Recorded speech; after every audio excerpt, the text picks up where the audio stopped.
Hello les belles paillettes et bienvenue à ce tout nouvel épisode de podcast du monde paillettes. Je suis présentement en direct sur Instagram, donc pour celles qui écoutent sur les différentes chaînes de balado, entre autres Spotify. Vous écoutez quelques jours après parce qu'elles sont présentement en direct connectées avec moi. Ça fait 2 fois maintenant, 2 ou 3 fois que je fais ça, puis je trouve ça vraiment intéressant de pouvoir partager en vrai, en faire un live en même temps et être ici avec vous. Et en plus, peut-être que vous le voyez parce que vous écoutez la vidéo, mais j'ai un tout nouveau micro, j'ai un tout nouveau jouet que Petit Pas, un membre de notre équipe qui travaille avec nous, souvent est venu m'installer tantôt. Fait que je suis vraiment excitée. Et le sujet encore plus m'emballe. On va parler en fait de la question que je me pose fréquemment pour pouvoir prendre une décision plus facilement. Mais juste avant, je me permets de vous parler du membership Dévotion parce qu'il se passe de la magie et c'est absolument délicieux ce qu'il y a à l'intérieur de cet espace-là. Donc, Dévotion, c'est le membership de Paillettes Inc. C'est un membership dans lequel il y a quatre contenus par mois selon une thématique. Là, on est en mars, donc actuellement, le contenu, c'est sur l'argent, donc être dévoué à ses finances, être dévoué à l'énergie de l'argent, à la présence de l'argent dans notre vie. Et c'est le programme qui est le moins cher, en fait, de Paillettes. C'est dans lequel le plus facile à rejoindre parce qu'il n'y a pas nécessairement de devoirs, il n'y a pas nécessairement de cohorte à suivre. On peut embarquer pour un an, on peut embarquer par mois. Et actuellement, c'est presque 300 femmes qui sont dans cet espace-là tous les mois. Donc, il y a un message coaching de moi pas par semaine, mais une fois aux 2 semaines.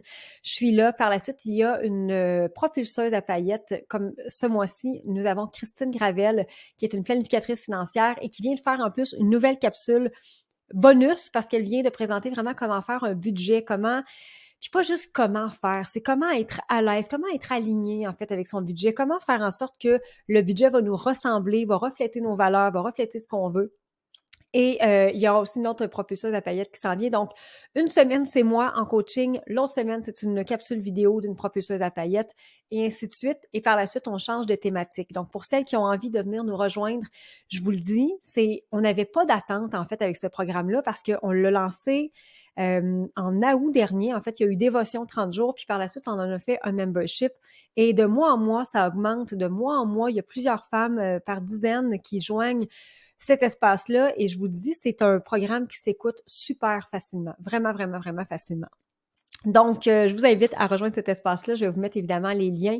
Quand je dis « je », c'est mon équipe. J'ai aucune idée comment faire. Moi, on me dit « pèse ici », puis c'est pas mal ça que je fais. Donc, dévouer à ses finances, une thématique qui est tellement importante en fait pour moi, puis je le répète, mais c'est une femme sur 4 qui va être victime de violences conjugales une fois dans sa vie. C'est énorme. C'est quoi le rapport avec les finances? Ben absolument tout, parce qu'en fait, si les femmes ne quittent pas les relations dans lesquelles elles sont, c'est très, très, très souvent par rapport à l'argent. Elles n'ont pas les moyens de quitter des relations, elles n'ont pas les finances pour le faire. Alors, je me dis que plus on va avoir de l'éducation financière, plus on va être capable de s'émanciper, on va être capable de faire nos choix, on va être capable de prendre nos propres décisions pour notre mieux-être. Alors, le membership Dévotion, je me permets donc de vous en parler parce que honnêtement, pour moi, c'est vraiment un programme transformateur et il ne faut pas sous-estimer ce genre de programmes-là qui ne sont pas longs, qui sont courts dans un espace-temps et qui pourtant peuvent avoir vraiment une très, très, très, très grande portée. Alors, si vous venez de vous joindre à nous sur Instagram, actuellement, j'enregistre mon épisode de podcast, mon prochain épisode de podcast. Et je commence avec une réflexion que j'ai depuis quelques temps. J'ai un désalignement par rapport aux médias sociaux. Je m'explique. De moins en moins, on me voit parler dans mes médias sociaux en stories. Et pourtant, je me suis fait connaître de cette façon-là.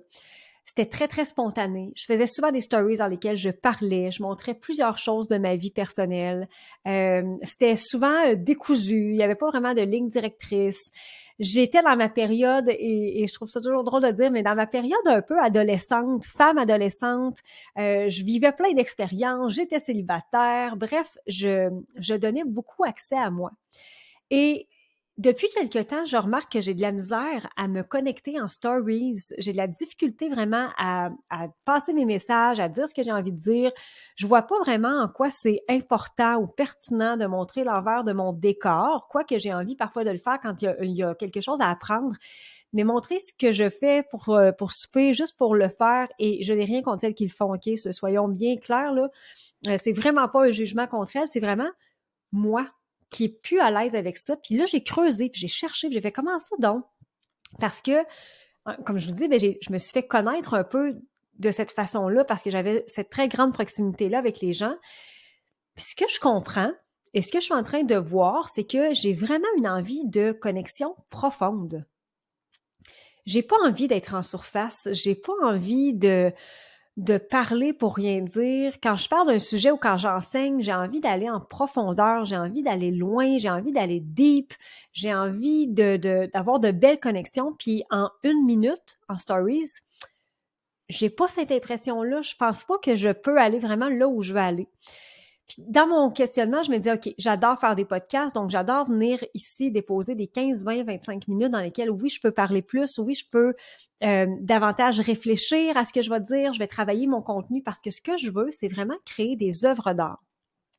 Et là, même dans les stories, en ce moment, je porte une attention particulière pour faire des vidéos qui sont un petit peu plus travaillées, qui vont avoir différentes captures d'images, qui vont avoir différentes prises de vue, dans lesquelles il va y avoir un texte, mes textes sur Instagram, donc tous mes réels sur Instagram, les textes que je fais sur Facebook, sur Instagram, c'est un peu la même chose. Je veux vraiment créer des œuvres d'art. Je veux que lorsque vous les lisiez, il y ait une prise de conscience intense ou pas intense, mais une prise de conscience, puis que ce soit pas juste comme « Allô, ben aujourd'hui, j'ai fait ça, ça, ça ». Pour moi, il y a quelque chose qui fonctionne pas pour le moment. Est-ce que ça va toujours être comme ça? Je le sais pas. Mais là, il y a la peur qui arrive. Parce que si je commence à être beaucoup moins en stories, comme je fais depuis quelques semaines, puis que je réussissais pas à mettre le doigt sur pourquoi est-ce que j'ai moins envie, ben est-ce que les gens vont être encore au rendez-vous? Est-ce que les gens vont aimer encore ce que je fais? Est-ce que les gens vont dire que je me prends pour une autre? Est-ce que les gens vont dire « Ah ben là, on sait bien, maintenant, elle nous montre plus sa vie, elle est rendue ailleurs. » Bref, cette peur-là, elle a existé parce que, je vous le répète, je me suis fait connaître comme ça. Tu me fais tellement rire dans les médias sociaux, c'est toujours drôle ce que tu dis, puis je pense que je suis encore très drôle en passant, là. En passant, je suis encore très drôle. Mais c'est vrai que j'ai peut-être moins le côté provocateur dans mon humour que j'avais avant. Je suis peut-être rendue ailleurs dans mon humour aussi. Donc, il y avait vraiment toute cette réflexion-là. Et là, je me disais, parfait, quelle décision est-ce que je prends par rapport à ça? Est-ce que je suis obligée de prendre une décision? Mais je m'en suis vraiment tenue à la réflexion suivante que j'ai toujours. Est-ce que la décision que je prends vient de la peur ou est-ce que la décision que je prends vient du désir? Parce que partons du fait que peu importe la décision que je vais prendre, si je l'assume, ça va être la bonne. J'ai la conviction et la croyance et la certitude que lorsque je prends une décision, je suis une femme intelligente, je suis une femme réfléchie, je suis spontanée parfois, mais je vais assumer la décision, peu importe laquelle elle va être. Et faites des ponts avec votre vie. Peu importe les décisions que vous prenez, est-ce que vous comprenez qu'elle vient de la peur ou elle vient de votre profond désir? Donc, si par exemple, en ce moment, mon profond désir, c'est d'être plus connecté avec vous, d'avoir vraiment des discussions qui sont plus longues, qui valent plus, je veux dire, la joie d'être entendu. Si je veux avoir plus de gens dans mes programmes qui viennent écouter mes enseignements, qui viennent entendre ce que j'ai à dire, si je veux pouvoir vraiment contribuer à la transformation de certaines personnes, si je veux vraiment pouvoir avoir un impact, ce désir-là, il existe. Donc, est-ce que ça passe par des stories de 15, 20, 30 secondes dans lesquelles je montre ce que je cuisine ce soir? Pour l'instant, non. Par contre, si je prends cette décision-là avec la peur qui est pas très loin, bien rapidement, il y a ben là, les gens vont peut-être délaisser mon compte parce qu'ils vont dire il n'y a plus rien qui se passe ici, j'ai pas envie de lire des textes, je vais aller voir des filles qui sont plus drôles, qui sont plus présentes, qui sont plus divertissantes. Mais si je prends la décision à partir de là, à partir de ce feeling-là qui est la peur, est-ce que je vais avoir vraiment une totale assumation et incarnation dans ce que je fais? Ou au contraire, je vais toujours être un peu le pied sur le break, puis un peu comme je sais pas trop. Puis là, si je le sais pas trop, ben l'univers nous envoie après ça plein de drôles de situations un peu floues, parce que tu le sais pas trop. Ou au contraire, tu décides que tu prends une décision que tu vas assumer en sachant qu'il y aura des avantages, en sachant qu'il y aura peut-être des inconvénients, en sachant qu'il y aura peut-être des conséquences, mais que cette décision-là peut à tout moment être retransformée parce qu'il y a un moment de ta vie où tu arrives que c'est peut-être plus ce que tu as décidé, tu peux changer d'idée. C'est correct.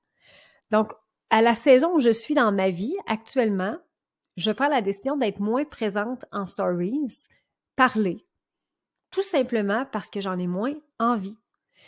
Je prends la décision d'être vraiment investie dans les programmes que je vais créer. Comme en ce moment, je suis en train de créer 3 nouveaux programmes. Puis ça aussi, je vais vous parler en fait de la décision qui est en arrière de ça, puis qui est un peu dans la peur, puis après ça dans le désir.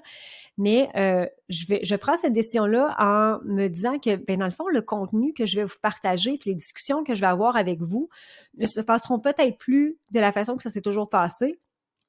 Et ça veut dire que je dois dire adieu à mon ancienne identité, Mélissa drôle en stories avec laquelle on peut parler quand on veut puis qu'elle nous montre absolument tout ce qui se passe, versus Mélissa qui maintenant a envie vraiment d'être connectée à son podcast ou dans mes programmes. Donc, quand je fais mes messages sur le programme que je vous parlais tantôt, c'est quand même des 20-25 minutes où j'échange, où je mets beaucoup de mon âme, où je mets beaucoup de tout ce que je suis. Et oui, ça veut dire que je dois laisser une partie de mon identité mourir pour devenir une nouvelle personne. Mais, encore une fois, si j'assume, si je suis certaine que peu importe la décision que je vais prendre, ce sera la bonne parce que il n'y en a pas vraiment des mauvaises décisions dans la vie. Je pense pas, en fait. Il y a toujours un moment où on va apprendre, il y a toujours un moment où on va avoir une leçon, il y a toujours un moment où on va se dire, c'était ça qui devait être, c'est fait, it is what it is, maintenant, on avance. Je suis en train de travailler avec mon équipe. Il va y avoir 3 nouveaux programmes qui vont sortir bientôt et je vous je vous donne sommairement les grandes lignes. OK? On s'était dit, on va le garder en secret, mais je vais commencer à en parler un peu. Ça va être 3 programmes qui vont s'appeler Fréquence Richesse, Fréquence Clarté ou Fréquence Impact. Et ce sera 3 programmes différents pour les entrepreneurs majoritairement. Le Fréquence Richesse, c'est vraiment pour se calibrer à l'abondance, se calibrer à la confiance, se calibrer vraiment à comprendre la manifestation, puis se calibrer à la puissance. Le programme Clarté, c'est vraiment pour avoir une clarté sur son entreprise, donc PDG, prendre des décisions de PDG, Avatar. Ce sont tous des contenus que j'ai déjà faits, mais que je regroupe maintenant en 3 programmes différents. Quand je prends la décision à partir de la peur, ça va-tu marcher? Est-ce que ça va fonctionner? Est-ce que je vais me planter? Est-ce que je travaille tout ça pour rien? Est-ce que les gens vont comprendre ce qu'on fait parce qu'on a toujours lancé plus Paillettes Inc. et on n'a jamais focusé sur d'autres choses? Est-ce que je vais être toujours en train de vendre? Donc, la décision que je prends actuellement, est-ce qu'elle est basée sur la peur ou c'est quoi le désir en arrière de ça?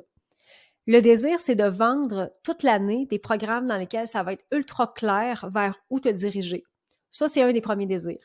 L'autre désir, c'est que cette année, je veux du temps. Je veux du temps parce que je veux écrire un album, je veux enregistrer un album, j'ai un projet télé qui est pas trop loin, j'ai plein d'idées en fait que je veux mettre de l'avant, mais qui sont pour moi, pas nécessairement pour des clientes, qui sont pour moi.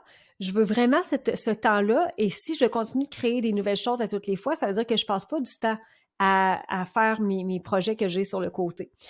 Si je prends la décision à partir du désir aussi, donc oui, j'ai du temps, oui, j'ai de l'espace, mais je veux aussi avoir un impact auprès de mes clientes qui ne peuvent peut-être pas entrer dans Paillettes ou qui ne sont pas entrées dans Paillettes dans le programme annuel, mais qui vont avoir un court programme de 12 à 15 heures. Le désir, donc la décision que je prends versus le désir, en fait, la décision qui est basée sur le désir versus la peur, vient faire beaucoup plus de cohérence et d'alignement. Et de toute façon, je sais que si je prends la décision d'aller de l'avant avec ces 3 programmes-là, je sais que ça va être la bonne décision parce que c'est ce que je décide.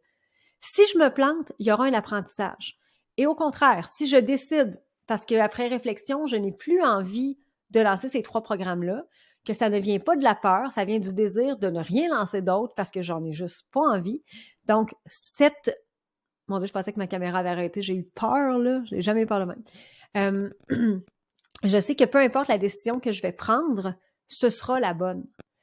Et imaginez vraiment que tout ce qui se présente à vous, vous avez 1, 2, 3, 4 choix, ou 2 choix, ou 10 choix devant vous.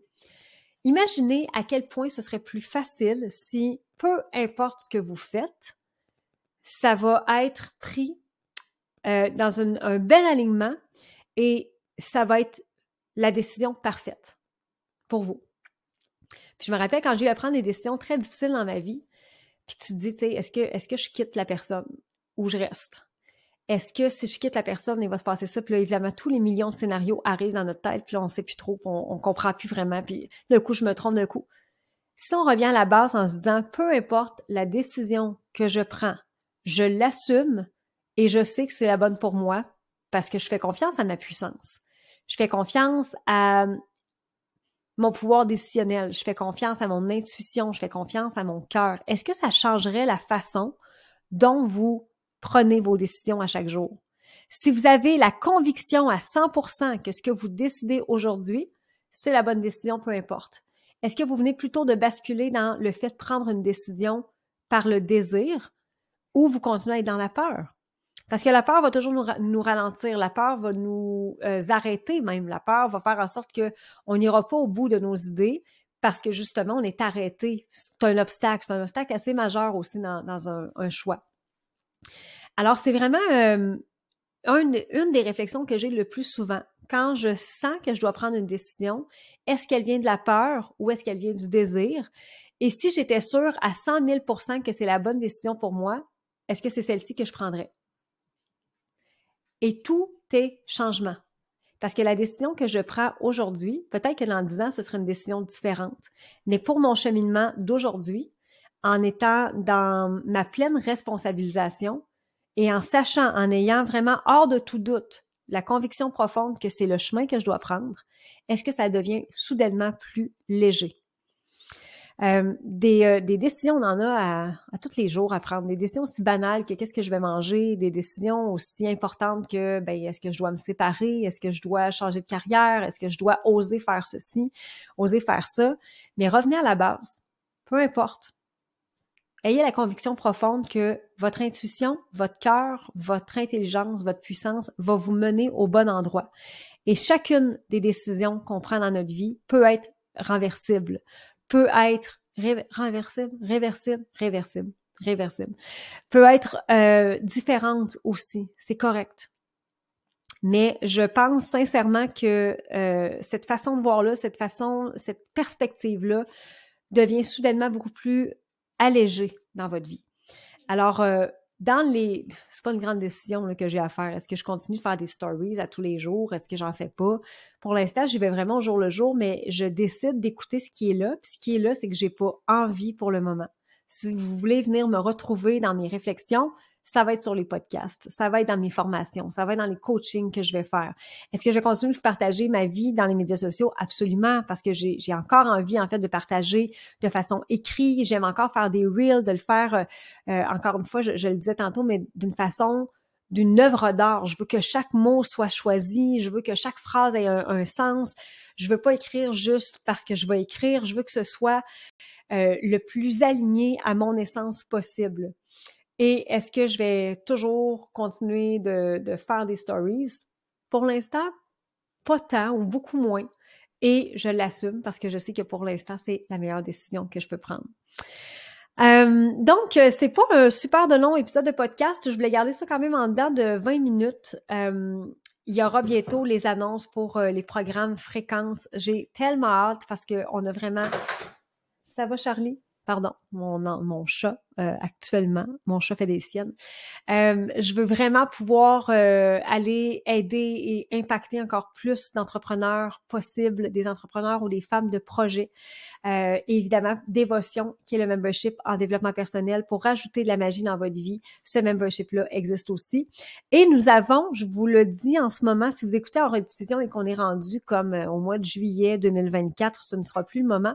Mais sachez qu'en ce 19 mars 2024, nous avons aussi annoncé il y a quelques jours une retraite à Tulum, la retraite émergence. Et la retraite, c'est une retraite majoritairement entrepreneuriale, donc je vais vous coacher. C'est la seule façon d'avoir accès à moi aussi facilement.